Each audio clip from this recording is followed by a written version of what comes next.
कहवा की मातली हथिनिया हउदी नाही लागई। अरे कौने गुने माते हैं सुकुल रमब रिच्छा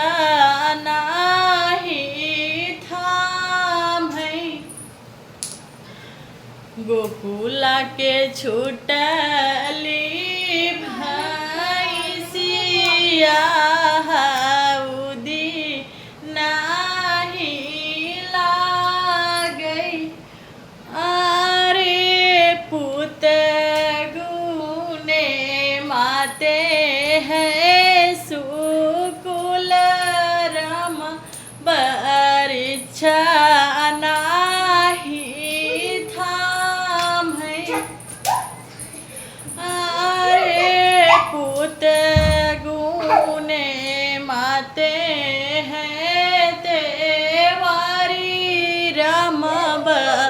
रिच्छा नाही थाम है। गोकुला की छूटली हथिनिया हउदी नाही लागई।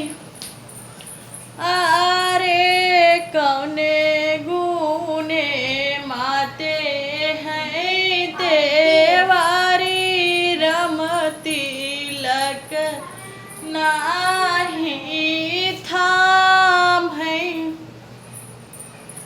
गोकुला के छूटली भैंसिया हउदी नाही लागई। अरे बेटा गुने माते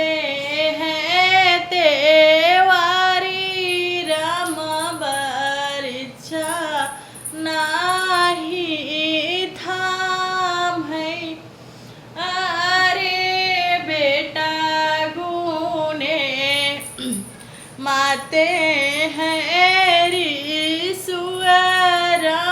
बरिच्छा नाही थाम है। और कहवा की मातली हथिनिया हउदी नाही लागई। अरे कौने गुने माते हैं काल्हारम बरिच्छा नाही थाम है। गोकुला के छूटली हथिनिया हउदी नाही लागई। अरे बेटा गुने माते हैं सुकुल रम बरिच्छा